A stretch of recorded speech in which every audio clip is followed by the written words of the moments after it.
vengeance!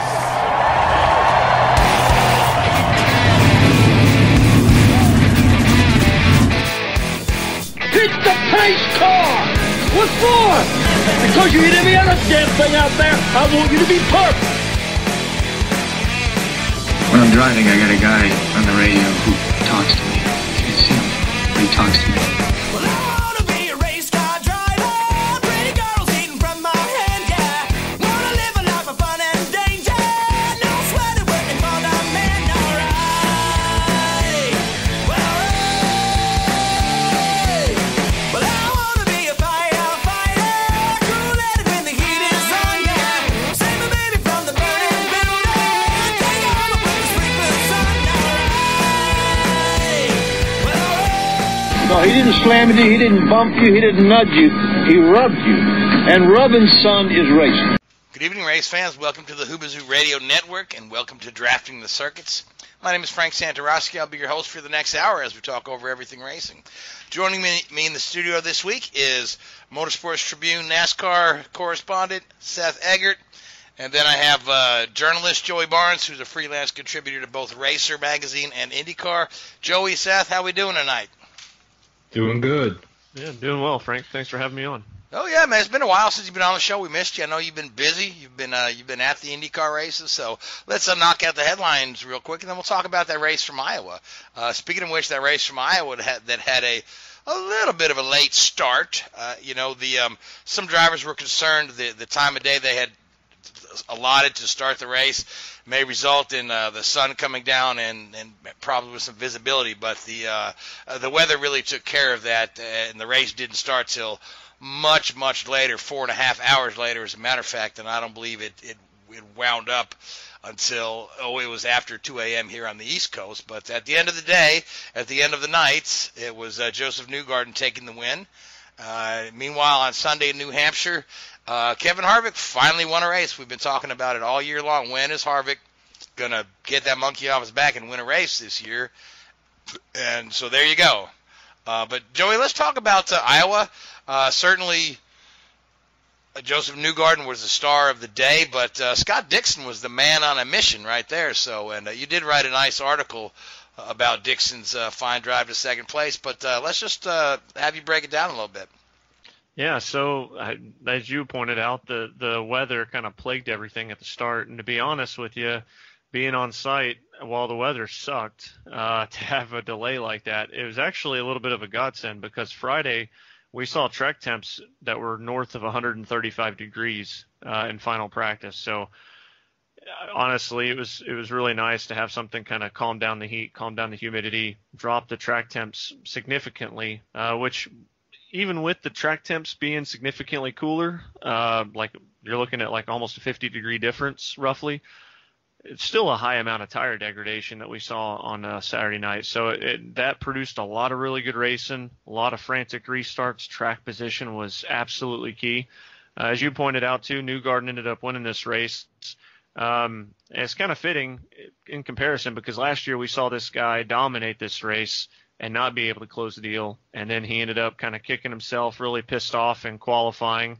Just had a small miscue on his part, and he was really, really short with people at the end of qualifying, and justifiably so. And while you would have thought that the nighttime could have just thrown everything in the dumpster for all the front runners, actually ended up being opportunistic for Newgarden, who, once he got the lead, led 245 laps of this thing. But behind him is where everything was just madness. You talk about Dixon. Dixon was getting lapped on lap 121 by Newgarden and almost fell 2 laps down, and really was an afterthought in this race, running around 13th place for pretty much the whole night, and just kind of extends his pit stop window 5 extra laps on the second to last pit stop. And then on the very last pit stop, which was around, well, for him, for everybody else, it was around 2:53.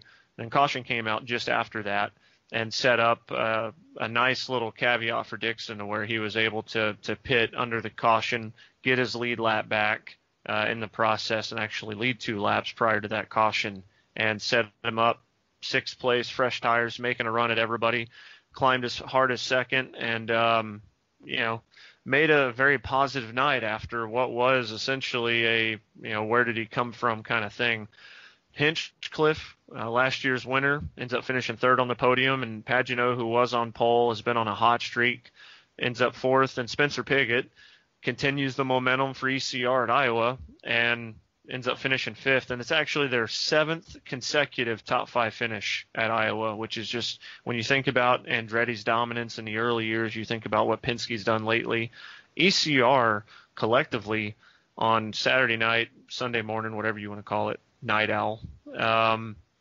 ECR was strong on Saturday night. I mean, we saw Ed Carpenter make some really strong runs up through the field. Pigot came from 19th to get all the way up to third, and if not for maybe just a small little miscue with just the timing of the cautions and getting cut off on pit entry on one of the occasions, he probably would have finished maybe even on podium. So talk about championship. Alexander Rossi, runner-up in the championship right now, finished 6th. Was 4 points behind coming in, falls back to 29 leaving Iowa.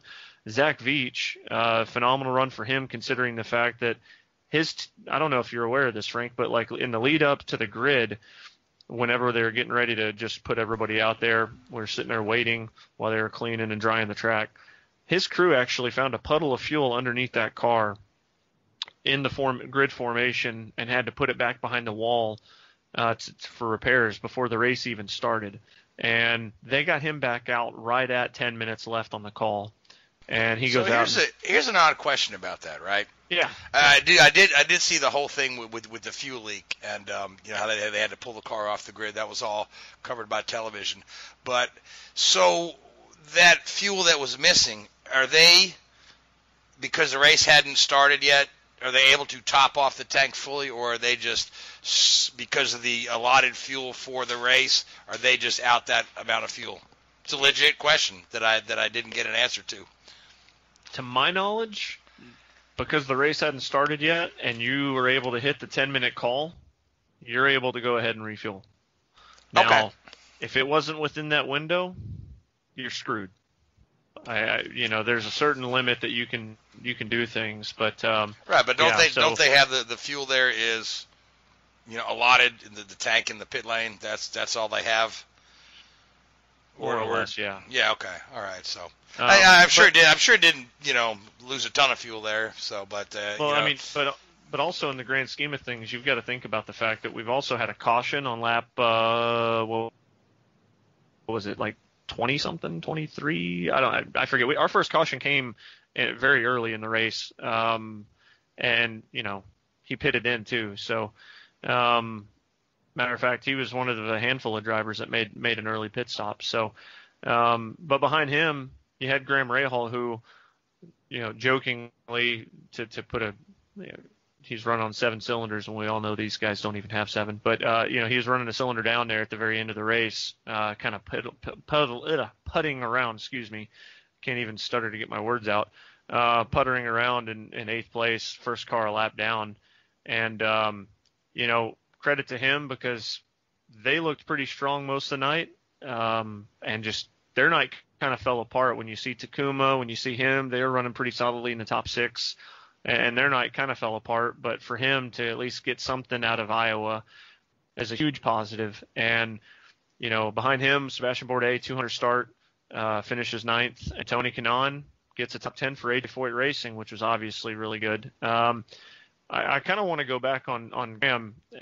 I don't think it could be overstated enough the impact that Alan McDonald has made over there. Engineer Alan McDonald has made to that team. I mean, when you look at this program that they've done from the beginning of the year all the way to this point, last year they had to learn how to become a 2-car team again, right?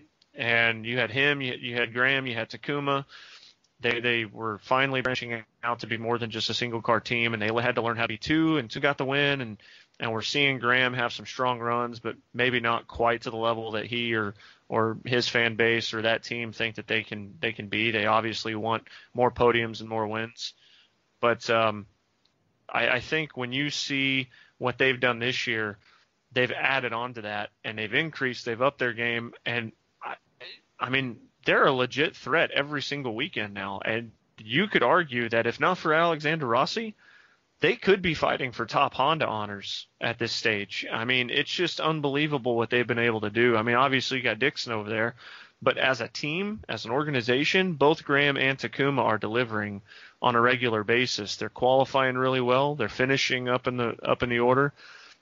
I'm very curious to see what happens this coming weekend in Mid-Ohio, because I think, as you know, Frank, Mid-Ohio is certainly a playground that Graham has had success at in the past. Oh, yeah, I think he won there in 2015, and Mid-Ohio is also the type track that really suits Takuma's style. If you just kind of recall how he ran at Barber this year and how he ran at Portland last year. I mean, that's right in his wheelhouse as well. Both cars are going to be strong. Yeah, and so I just credit to them, credit to Alan McDonald, the whole engineering staff, honestly, because I know Takuma's engineers made a pretty big impact as well. I'd tell everybody his name, but it left me right as I was about to say it. Behind Kanan, I should say, Marcus Ericsson, rookie, finishing 11th. He had a pretty nice, solid weekend, but obviously the talk on everybody leaving the weekend was Santino Ferrucci making some really crazy good moves on the high line. Whenever we saw those jumbled up restarts, even at the start of the race, when maybe somebody just didn't quite get going and everybody got stacked up, Ferrucci wasn't afraid to just stick it high side and pass, 4, 5, 6 cars getting up through the field. Probably deserved a better finish than 12th, considering how good they ran early on. I mean, I think back to the first stint of the race, or the first opening 100 laps of the race, and him and Alexander Rossi were side by side for 4th and 5th place. Had to be for 8 laps, 10 laps, just working really, really well on the high groove. And it was really one of the few cars that could make that high groove stick. Everybody was fighting for the bottom so much, and he was one of the cars that could actually make it work on the high side. So it was really, really refreshing to see. And then I'm sure that while I'm not going to go over every driver, I do want to give an attaboy to Connor Daly. Second oval start of the year with Carlin. Really good finish for Carlin. That team is still trying to find its legs middle of the year with a few things, changing up their driver lineups, going through some engineering carousels, if you will, during this year too. So for them to kind of begin to broaden their baseline, broaden their database with setups and driver development and things like that. It was really good to see Connor once again get a really good run for them. So, had an 11th at Texas, has a 13th here. Given the place that team is at, these are really good finishes, and I think that it certainly warrants an opportunity, hopefully in the future, if the right situation can get blended together, that maybe we could see Connor do a few more things with them in the future. Yeah, I don't believe that there is a spot for Connor again this year, because I know that the only oval left is Pocono, and that is slated for Charlie Kimball. You got Gateway. You're right. There is Gateway. We may see Connor at Gateway. Then of course they've used Sage Karam the last couple of weeks as well, and coming up at Mid-Ohio we'll see R.C. Enerson in the car, which is I like RC. I think the kid, when he ran with Coyne, was it the year before last? I thought he was a kid had a lot of potential, so I'm looking forward to see Enerson in the car.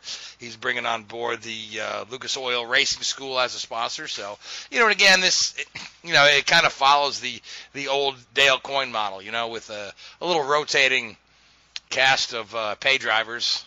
And I know Connor's not a pay driver. He's but the driver evaluation there, be able to do and getting input from several different drivers. It's no secret that team is struggling. They're probably the right there near the bottom, not quite as bad as Foyt, but they've had some struggles.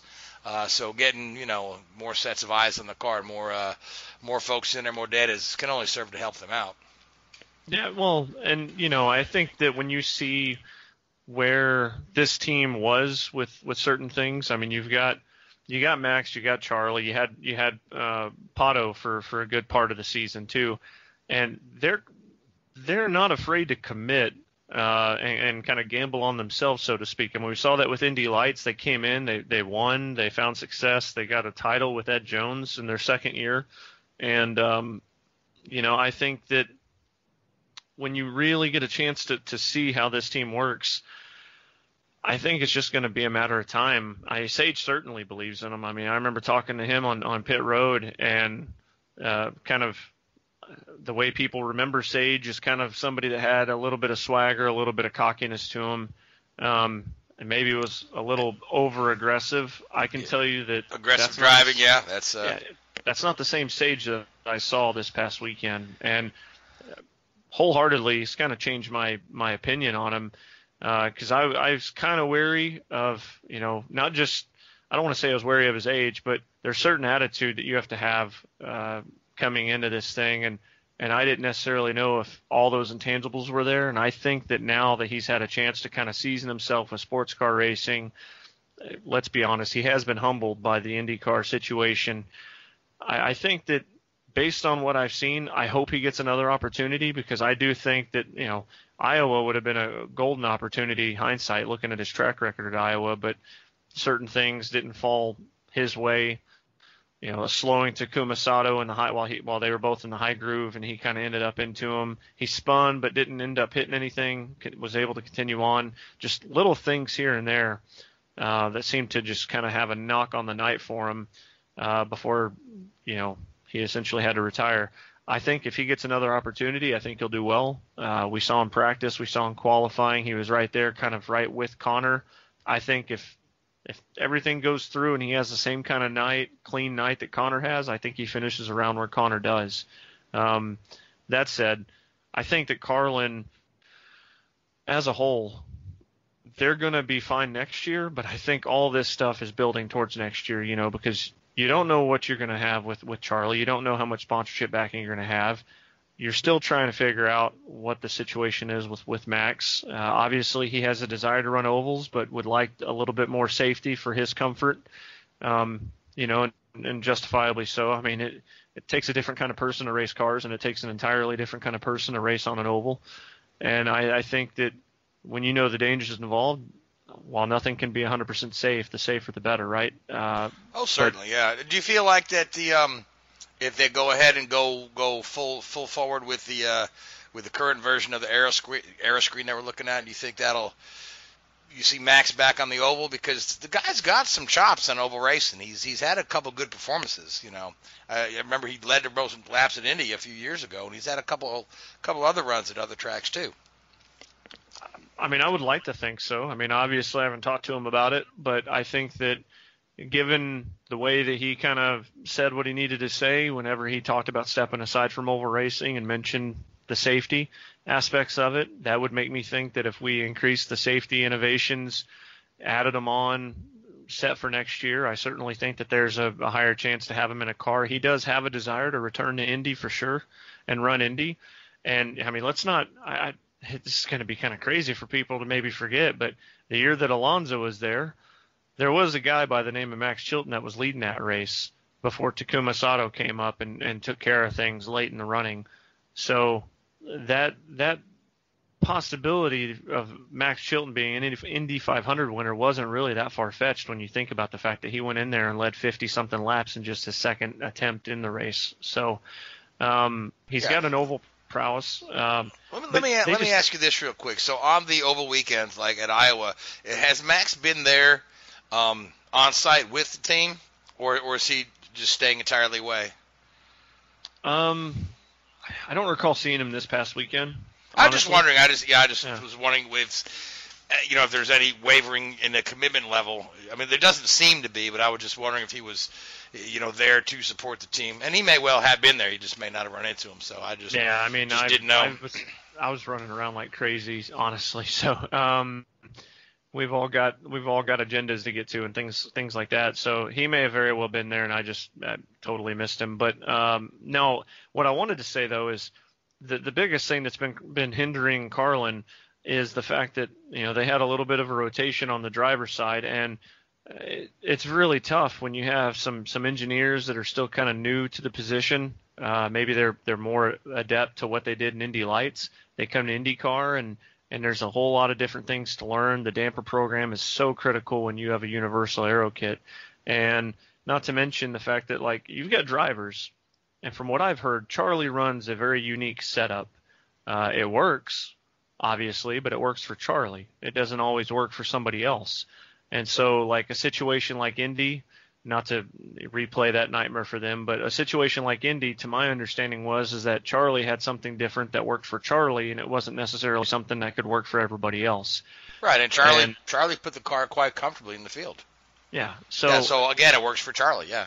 Yeah, but to that credit, it doesn't work for everybody else, and when you've got new engineers and you're kind of stretched on resources, things can become a little bit strained. And in that situation, as we saw, it was strained. And I think that that's part of the reason that you're seeing this reaction of making sure you've got Sage, that you've got Connor, that you've got guys who can bring a little bit different feel to the car, different feel to the team to help broaden that playbook. Because at the end of the day, the biggest thing that they don't have that everybody else does have is depth of just a notebook of all the setups, of all the resources that you can imagine.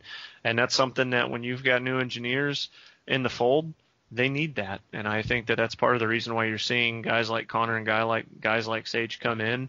I think that there's probably going to be one or two more drivers that we see throughout the year that come in and play with Carlin cars for a little while, as we see with RC coming up. I'll be really curious to see what he does, because this is also going to be his first race weekend with a universal aero kit. You talk about a couple of years ago with Dale Coyne, that was with the manufacturer aero kit era, totally different. I'd be very curious, because this is more of a balance to what he drove with an Indy Lights car. I'd be very curious to see how he does with this aero kit in this configuration, where he struggles, or maybe he just lights it up and does something special. Very curious to see how he gets on with the program this weekend. Yeah, it'll be interesting to see. So then another bit of news I want to touch on is Arrow SPM Motorsport is going to test Philippe Nasser, former Formula One driver and a sports car champion, who's interested in the IndyCar series. So they're going to test him, which has, of course, a lot of people wondering, is there a third car in the works for SPM, or is Marcus Ericsson maybe going back to Alfa Romeo, or is this just simply a test? Because, Joe, you and I know that these guys are allotted extra test days or test time if they're running guys for evaluation purposes that are not current IndyCar Series drivers. We saw this. We saw Rosenqvist test with Ganassi, 2-3 years ago before he ever came with the team. And we see a lot of Indy Lights guys get their first opportunity in test. We saw Ryan Norman recently in Mid-Ohio testing with the Andretti team. So do you think this is just a test to see how he likes IndyCar? Or do you think maybe they're genuinely interested in adding him into the organization in some fashion, because he's a fairly proven commodity behind the wheel. It should be a no-brainer if he wants to do it. I mean, I think that talent speaks volumes, right? And I think that if he's going to be in the car, then there's certainly interest. That said, Marcus Ericsson is kind of in an unknown situation a little bit. Hopefully he stays in IndyCar for a long time, seems to be enjoying himself quite a bit. If Kimi Räikkönen retires, or if Antonio Giovinazzi gets the call to go somewhere else, it is Ericsson that is the reserve driver that's supposed to go and fill in that role. I mean, let's not forget, he still tests cars for Alfa Romeo over there in Europe. So, that's always a possibility. So you always want to have a backup plan. And the other end of that I'll say is to your point, there is a certain amount of test days that back in the day you could have half, full-time IndyCar driver. The other half of the day is rookie. And now it's a little bit more strained, where you have to have pretty much no full-time drivers in the seat. So, you look at Ed Carpenter Racing, they're going to run Renus VK up in Portland here in the next week or so. And that's not going to be a shared opportunity with anybody. That's going to be Renus on his own in an Ed Carpenter car. And I think you're looking at a similar situation with this Felipe Nasser test. You're going to have people on site and on hand. I will be very curious to see how he gets on, because he is certainly a talent. Number one, Brazilian talents seem to do really well in IndyCar, and certainly the fan base caters to that. And if there's an opportunity to help grow the sport, and add to it in that standpoint, because you think about the superstardom that Elio was and in IndyCar, and you think about Tony Kanaan, you think about guys like that. Obviously, you got Matheus Leist, who's trying to find his footing as a driver in IndyCar, coming out of Brazil and still just young at 20 years old. having a guy that's proven, also former Formula One guy, to come over here would be phenomenal for not just Brazilian race car drivers, and not just for what it means to all of racing, but for IndyCar specifically. I think it would be great for the fan base and for the sport. So yeah, I'm certainly excited to see what he does, and I think that Marcus Ericsson, future pending, it'll kind of dictate what happens there. But that all said, and you would assume that Hinch's ride is quite safe. Very safe, yeah. Yes, until his contract is out. Yeah, well, he's got one more year in the contract. Contract goes through 2020, but we do know that the team really gets on well with him. He represents them well. He's well liked by Honda.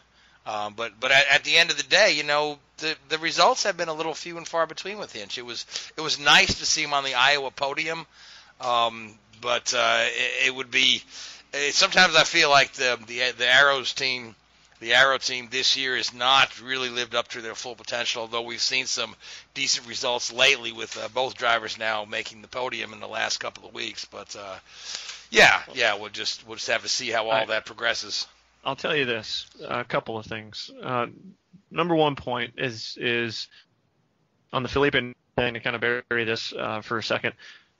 I have heard that there's interest in a third car for a long time now, for Schmidt to have 3 cars, 3 full-time cars. That said, if it happens, it's only going to happen if the funding's there, right? And I think that's the way any IndyCar owner thinks. Like Dale Coyne would probably go to 3 cars full-time if the funding was there, and the same for just about anybody else in the grid. If the funding's there, they'll be able to figure out a way to make it happen, because you can't negate the amount of help that it gives back to the team and resources, right? To help advance the damper program, to help advance that pool of data that we talked about earlier with Carlin. The one thing that they lack, that teams like Andretti and Penske and everybody else has, that's the one thing that a Felipe Nasr could help develop and help give them. Because as we know, the one thing that Formula One drivers are great at is being able to break down a car and debrief and just provide this ridiculously good feedback, high quality feedback. I mean, you look at guys like Marcus Ericsson, guys like Alexander Rossi. There's a reason why they have success in IndyCar. It's not just because they're all ultra talented, but it's also because they know how to break things down with their engineers and debrief to get the right setup, to hit on the right things, to move forward in the field. And I think that that's something that plays to the caveat of having a Felipe Nasr, a part of IndyCar, and potentially a 3-car team. We'll see, but certainly if the funding is there, I think it would happen. On the James Hinchcliffe thing, Schmidt-Peterson in general just hasn't had good luck this year. I mean, when you think at some of their races, they've qualified, not the best, but they've always been able to charge through the field. And in the middle of charging through the field, whether it be through pitch strategy, whether it just be through dumb luck or whatever it is, they've run into just opportunistic situations that have hindered them from better finishes, from higher quality finishes. But the pace has certainly been there. And if not for 1 or 2 results that went another way, we could very easily be looking at James Hinchcliffe being top 6, top 8 in the championship right now. Same with Marcus for that matter. 1 or 2 results, one here or there, that went into his favor. He's sitting comfortably in the top 10 in the championship. So it's IndyCar racing, right? I mean, any miscue you have, you're getting penalized for in this sport. Certainly. So let's turn our attention to Mid-Ohio then, which is going to be this weekend. So we're on a short week travel from Iowa to Mid-Ohio. Mid-Ohio, one of my favorite road courses on the calendar. I mean, I tend to favor those, courses like, Watkins Glen, Road America, Mid-Ohio. The natural terrain courses, nice elevation changes, some very fast corners, very fast straightaways. Of course, you've got to look at a guy like Dixon, who's won here a ridiculous amount of times, and there was a couple of years ago he ended up last and ended up winning the thing.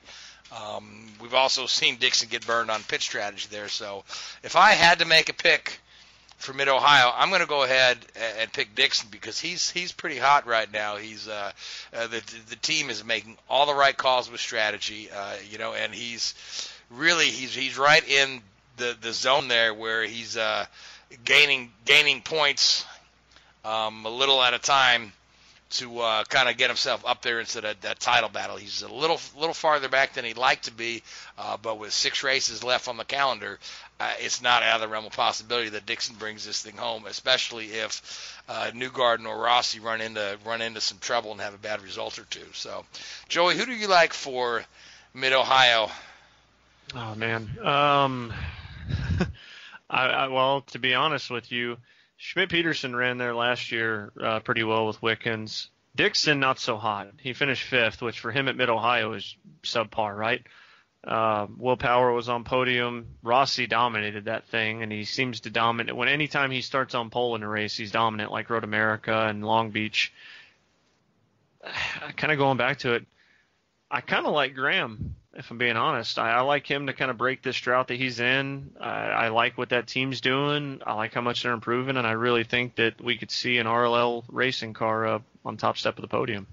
Yeah, that would be great. The hometown boys, team based in Ohio. So now, Seth, you've been quiet. Are you still there? Have you fallen asleep on me? No, I have not. Seth, who do you like from Mid-Ohio? Rossi? I think he's going to have another dominant weekend. Like Joey alluded to, whenever he qualifies on the pole, he seems to have a dominant weekend. I have a funny feeling he's going to have another one this weekend. Yeah, he's been hot on the road courses. He really has been. The whole Andretti team has been really good on the road courses, but it's just for me, just one quick more IndyCar topic. The gap between Rossi and his 3 teammates is a bit mind-boggling, don't you think, Joey? That we've not seen. At the beginning of the year, I was kind of predicting a really good year for Ryan Hunter-Reay based on how strong he was at the end of the year. But, the rest of those guys are kind of mired farther back in the points. I think Veach is 17th, Marco's 16th, Hunter-Reay is 10th, 12th. So, yeah, I mean, it's just, anything going on there, or is it just dumb luck? Well, for Hunter-Reay and Veach, actually for all of them, it's just been bad luck. I mean, you think back to Veach. I mean, this has very much been a sophomore slump for him, right? I mean, you can't find necessarily the pace. There's all these little miscues, and like we talk about, I mean, IndyCar racing is so difficult and so finite that one miscue is going to put you in 15th, right? We look at final practice. Maybe it was qualifying. I can't remember. It's all blurred together. But literally the whole field was exactly a second apart, 1 to 22nd at Iowa. So even if it's just one small miscue and takes you off a 10th, that could put you 17th. For Hunter-Reay, he's had some positive runs that have just gotten negated by strategy. Had some bad luck here and there. Marco, I don't know another guy right now probably driving with some really difficult confidence right now, I'm sure. You think at Iowa and you look at what he was driving, when the car's just not there and it's not feeling right, you're not going to run right. And the car wasn't fast. He was even told to park it at one point. And, you think back to Indy, and the car was unstable and it was unsettled. And we all know that Indy's a place that he should be lighting it up, because, I mean, if there's one place that is a Marco Andretti track, it's Indianapolis. He goes there and he's finished on podium there 4 or 5 times, almost won the thing, obviously, in his rookie years, everybody knows. And, and he's good on ovals. He's built up a really good resume on street courses too. It's just, for whatever reason, he runs into issues. Think back to Detroit, for instance. I mean, he's running in the wet and on slick tires and making a fun show of it, and doing everything but hitting the fence, and probably got screwed on strategy. And I don't mean on his strategy, but I mean, there was like a weird race control situation where something that they normally do, they didn't do in that sense. And otherwise he comes out probably getting on the podium. So just really weird things kind of catching out the other 3 guys at Andretti. But I think the other thing to think on it, though, is there's a handful of drivers that have a unique connection. We see that with Joseph Newgarden and his engineer. We see that with Pagano, obviously, and his guy. But Rossi and Jeremy Millis, when you have that connection and everything's in unison, you're already on another level, right? You're already ahead of everybody, and I think that's part of the reason why we're seeing the championship play out the way we are, is because you're seeing continuity is at the top. And when you see guys like Rossi and Newgarden, Dixon, they're all at the top in large part because of the continuity that exists on that race team. Certainly, and I think that's why a lot of these, a lot of the rumors with Rossi and his contract talks for this year, they keep pointing back to him staying with Andretti, because he's in a situation that's very comfortable for him, and it's a situation that's bringing him success. It's this thing with Scott Dixon is. Dixon's been courted by Penske over the years, or trying to be coaxed away from Ganassi over the years, but yet he stays with Ganassi because the situation is comfortable for him. He works well with the folks there, and it brings him success. So we'll just have to see how this plays out with Rossi's contract talks. But the more and more I hear, it's just leaning heavily towards status quo, staying with Andretti, staying with Honda, and Napa signing back on. So, but again, that's a developing story. Now, Seth. Yes. Just okay. Thank you for your patience, young man. But it's been a while since we got to talk to Joey. And Joey, thank you so much. I completely understand. Yeah. So, NASCAR community was rocked with a tragedy this week. Nick Harrison, crew chief for Justin Haley, passed away unexpectedly earlier this week. Only 37 years old. So, and he's been around. He's worked with a lot of guys. Richard, one of our regular panels. Richard's worked with Nick in the past, and it's just kind of a shocking thing. So, we just want to send our thoughts and prayers to Nick Harrison's family, friends, and the folks that he's worked with. And the folks that'll be missing him. But the NASCAR was in New Hampshire. And we've talked on and off, like every other week when we're picking drivers, somebody's picked Harvick. They say, well, I'm going to pick Harvick because he's not going to go this deep in the season to be winless. So I believe last year by this time Harvick had 5 wins. 5 or 6. 5 or 6, and then he had 3 consecutive early in the season. But so Harvick finally gets that monkey on the back, secures his spot in the chase, although points-wise I believe he was fine. But kind of take us through the race a little bit. It did get that kind of exciting at the end, and then once again, Kyle Busch is crying and whining to the press about the package. Well, it was a Kyle Busch, Denny Hamlin race overall. The two of them dominated the race. Kyle Busch from the offset, Denny Hamlin, after starting in a backup car from the rear, worked his way all the way up to the lead. The two of them were basically on the same strategy until about midway through the second stage or so. Number of drivers stayed out or only took 2 tires. Kyle Busch took 2 tires, had some contact with Kyle Larson, cut down the tire at the end of the stage. He had to pit, take 4 tires, ended up mired in the back, and he was never able to make it all the way back through the field. He constantly is complaining that there's no passing. Meanwhile, his teammate literally started last and climbed all the way up to the lead and ended up finishing second. So I don't know about that, but it is him complaining as per usual at this point. That being said, it was a good race, especially between Hamlin, Eric Almirola, Kevin Harvick, and some others. Eric Jones even spent some time up front. It was an interesting race, to say the least. You had some drivers who usually aren't up front, or we haven't been up front in quite a while, or at least not this consistently. Matt DiBenedetto scored a top 5 finish. His second this year. It's his second career top 5. And Ryan Newman finished 7th. He started from the back in a backup car. Hendrick Motorsports was out to lunch. They just had all sorts of issues. Alex Bowman was in Jimmy Johnson's backup car after he, had a drive shaft explode in qualifying and then wrecked the backup car in the final practice.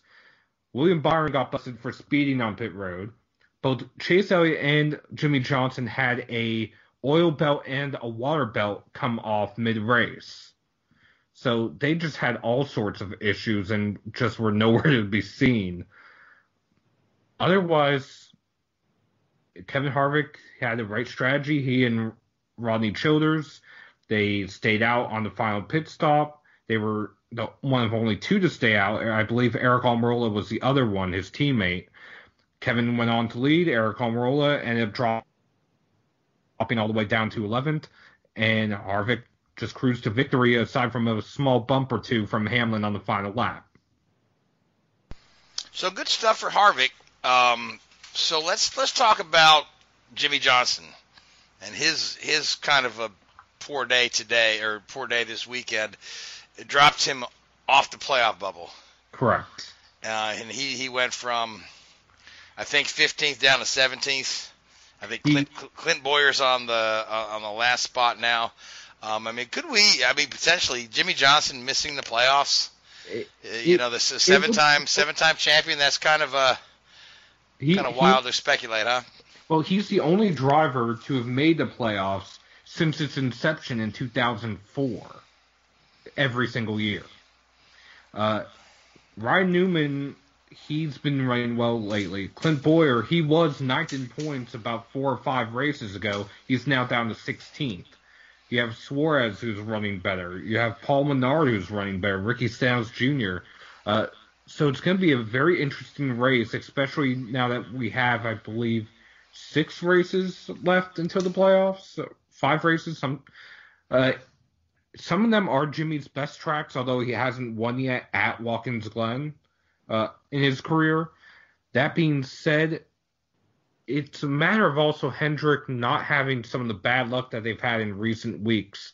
At Sonoma, Chase Elliott had the same issue that they had this past weekend with a water belt coming off. Jimmy Johnson, on a restart in which several drivers accused Eric Almirola of brake checking the field, was pushed into the car in front of him, which knocked off the oil belt, the water belt, and the power steering of his car. Sent him behind the wall on the pit road for several laps. It was just a mess for them. Then you also have Alex Bowman, who, like I said, had a drive shaft explode, causing enough damage that he had to go to a backup car. The backup car was the same car he drove at Phoenix in 2016 when he was substituting for Dale Jr., and he wrecked that in final practice. They have to go to a second backup car, which they didn't have, so they borrowed the one from Jimmy Johnson. So Jimmy Johnson, or one of Jimmy Johnson's cars, actually had a winner's sticker on it for the first time in over a year and a half, except Jimmy wasn't driving it. Poor Jimmy. So what is it? Is it 2 years since Jimmy's last win, or it's coming up on 2 years, isn't it? It's just past 2 years. Yeah. I recall last year he came really close. He came really close to winning at the Roval. Yes. So I'm wondering if he's got that circled on his calendar this year. Although that's a playoff race, and he really kind of needs to sneak in a win before we get there. Either sneak in a win or work his way back in. He's only about 16 or 17 points behind the cutoff right now, which is true. Which is less than a full race. So I think it might actually come down to the final laps at Indy as of right now, just because of how close it is. And yeah, Jimmy's performed well at Indy before. I believe he's won that one at least twice, if I'm not mistaken. Is that correct? I believe so. Yeah. So, but at the same time, it's really kind of bizarre to see Jimmy struggle for this long. You thought Harvick had a drought here, but Jimmy's like, okay, hey. So, but at the end of the day, let's. The thing is, anybody that's behind that bubble cutoff line could jump up and win a race.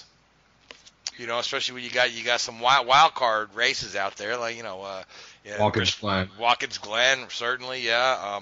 Bristol, or just get lucky with the weather, like Justin Haley, although he's not running for Cup points. But right, yeah. But that's again that takes an opportunity for another guy to get a win. So you get a winner that's not going to be in the playoffs. So, but it's going to be interesting. But I mean, at this early stage.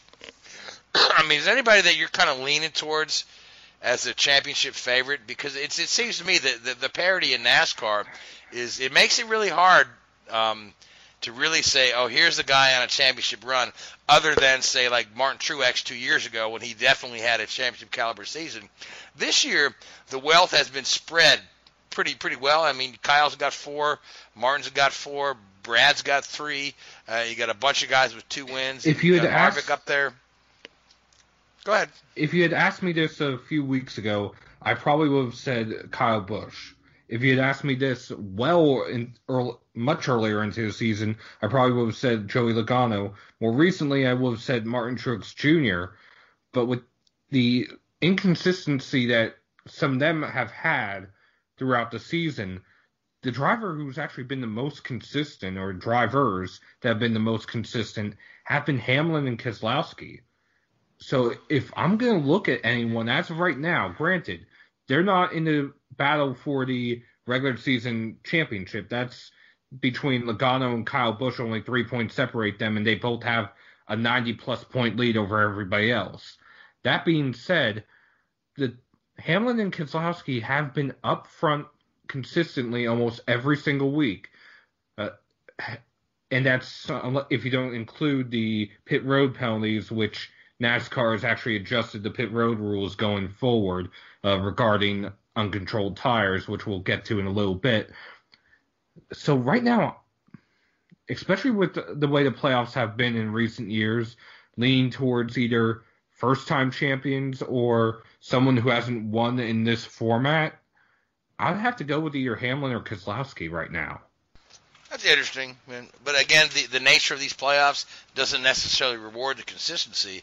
It just rewards the coming to life at the right time, which is during the playoff races. Correct. But you could do like Logano did a couple years ago, where he won like 3 straight playoff races, and then was eliminated in the next round.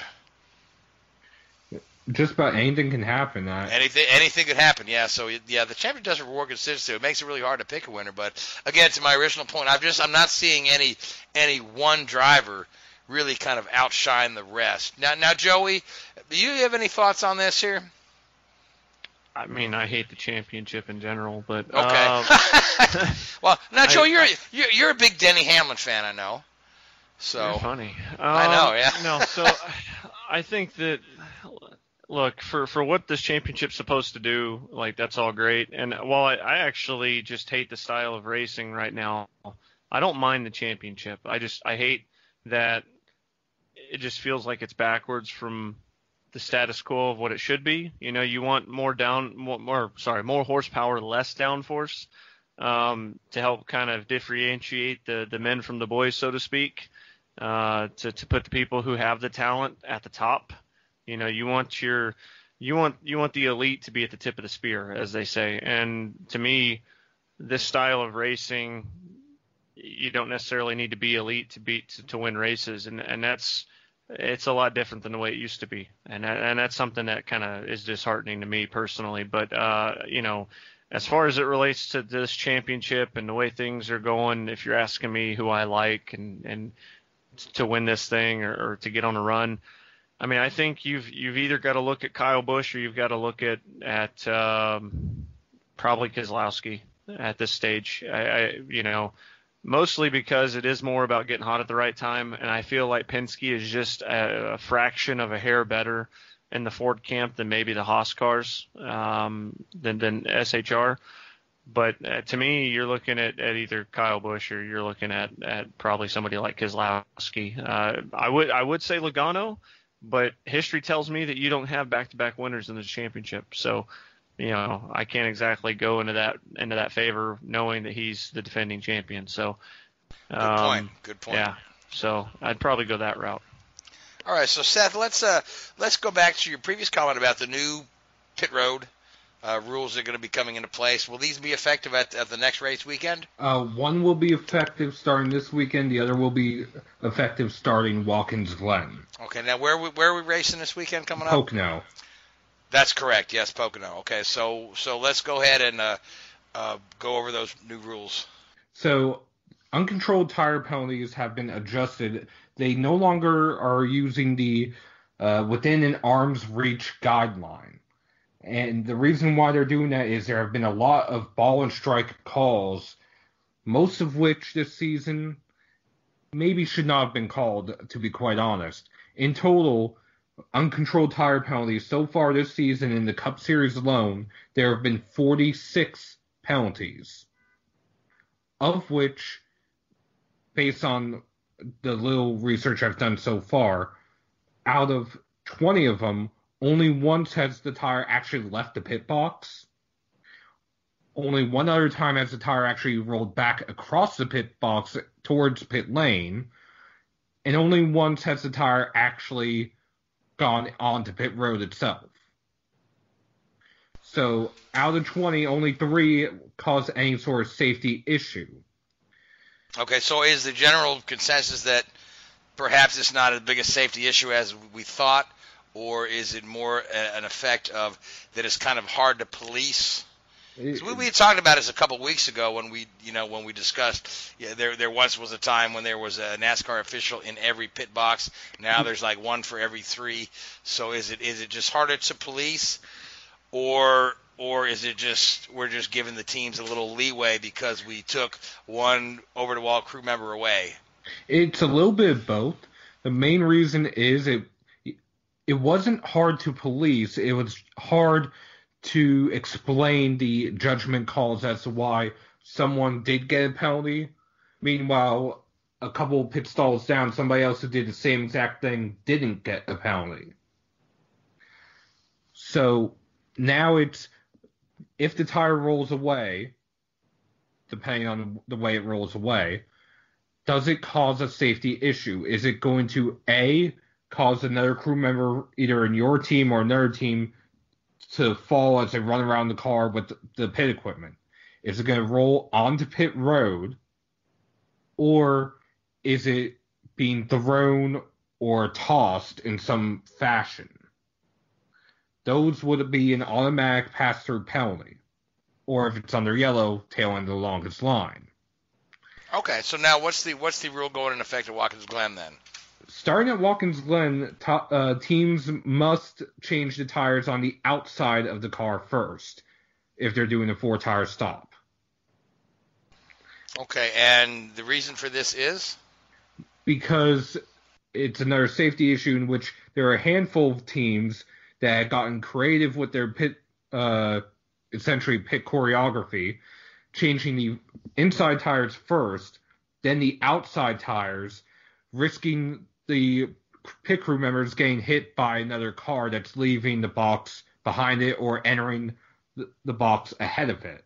Okay, so essentially we're going to make sure that everyone is closer to the pit wall when the car exits.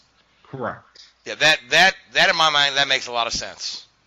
And that starts at Watkins Glen because it's the only track, I want to say it's the only track in which, at least for the Cup Series, in which they're pitting in the opposite direction, because the track is essentially the layout or the direction of the cars is typically the opposite of the traditional NASCAR track. Yes, it goes clockwise rather than anti-clockwise. Yeah, doesn't Sonoma go anti-clockwise, or is they?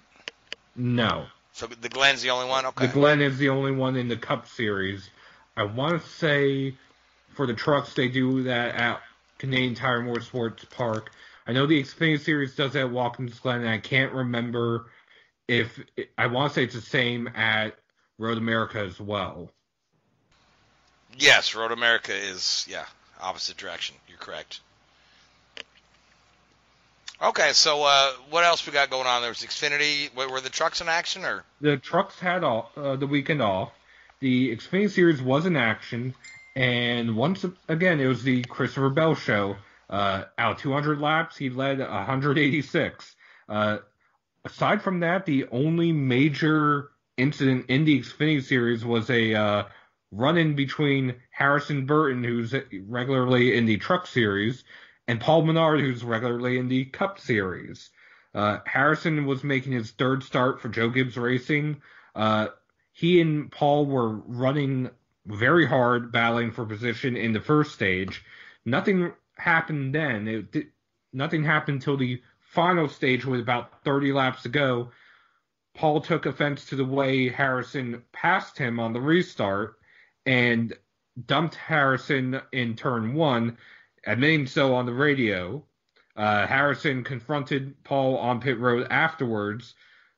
It wasn't much of a shouting match as much as it was Harrison defending himself and pointing out to Paul if he felt like he was run overly aggressive, why was there no marks on Paul's car compared to Harrison's? Interesting. So now back to Christopher Bell. Here's a guy that there was a little talk of them getting him into Cup this year. That didn't play out. There's not really a spot for him right now. But what's the possibility of him moving up to Cup in 2020? Because I really feel like the guy is ready. Well, if Toyota and Joe Gibbs Racing are going to try as hard as they claim that they are trying to keep him in their fold, he is either going to end up replacing Eric Jones, or he's either going to replace Matty Benedetto at Levine Family Racing for a year, or he would be in a second Levine Family Racing car, which currently doesn't exist. Right, and it would be an unchartered car if it did exist, unless they pick up a charter from somebody, correct? From someone else, which there are a handful of teams that they could probably get one from, whether it's maybe Jay Robinson's Premium Motorsports or maybe, say, Spire Motorsports or even Rick Ware Racing, because the three of them don't have a full-time driver. They have a regular rotating cast of drivers. So they wouldn't be able to compete for the Drivers' Championship anyway. All right, so we are kind of running up against our time limit. So before we do that, let's turn our attention to Pocono, which is one of my favorite racetracks on the NASCAR schedule. I just love the 3 different turns and the what turn for. Pocono's always been one of my favorite, one of the first tracks I visited as a kid, and I just love the layout of the place. So Seth, who do you kind of like for Pocono? Honestly, from everybody I've been talking to, Kyle Larson. Okay, certainly, yeah. I mean, there's a guy that needs a win right there. So Joey, you've got any thoughts on the Pocono race? Probably Ryan Blaney. Okay, and I'm gonna go with Denny Hamlin. He's really performed well at Pocono in the past. He came up a little short in New Hampshire, but like Seth said, the guy's been really consistent. I know none of us are real Denny Hamlin fans, but I just feel like he could put on a good show at Pocono. So, and the Formula One will be in Germany this weekend. So, would you care to make a pick for Germany, Joey? I mean, should there be anybody else probably than Lewis Hamilton at this rate? If you get to pick first, pick Hamilton. Why not? I will unfortunately pick Lewis Hamilton. At this rate, you realize that there is still a possibility that he could win 18 races this year? Yes, there is. It's so gross. I love Formula One, but this season is gross, man. This is brutal. Yeah, early in the season, I thought that, Valtteri was going to be able to take a fight to him, but then, as it wears on, it's like Lewis week after week after week. I mean, all you have to do is let them pit Valtteri first, disobey team orders, and not come in whenever you have a scheduled stop, right? You could do that. So I hear that. I hear going against team orders, can win your races in Formula One, especially at your home Grand Prix. Yep. So, all right. So, Seth. Well, speaking of home Grand Prix, I'm going to go with Vettel. I think he may finally get that monkey off his back for once this season. I don't know. Vettel doesn't want to remember last year's German Grand Prix for sure. Exactly. Yeah, Vettel's been a train wreck lately. The dude, I'm like, I don't know, but you know what? I kind of think like the Ferraris will be good in Germany. The Mercedes will probably be better. But let me just go out on a limb and say Charles Leclerc. takes his first win. I mean, he's come close a couple times. So wouldn't that be insulting? Yes. The teammate yes. gets it. I actually especially think especially if he disobeys team orders to win, that would be even better. Or if the team orders make him win. I think when you look at the style of track, though, like with the German Grand Prix, I actually think that if it doesn't favor a Mercedes, I actually do think that it favors a guy like Verstappen. So yeah, true. Yeah, the Red Bulls are really good handling cars. So, all right, well, we are out of time. So, Joey, thanks so much for coming on. Hopefully, you'll be back on again soon. It's been good talking to you, Seth. Always a pleasure to talk to you. I want to thank the Hoobazoo Radio Network. I want to thank iHeartRadio and Spreaker. And I want to thank all you folks that listen to us week after week. Again, this is Frank Santoroski at Drafting the Circuits. Good night. WHOOBAZOO, that's Hoobazoo.com. Enter website, enter website, enter website, enter website.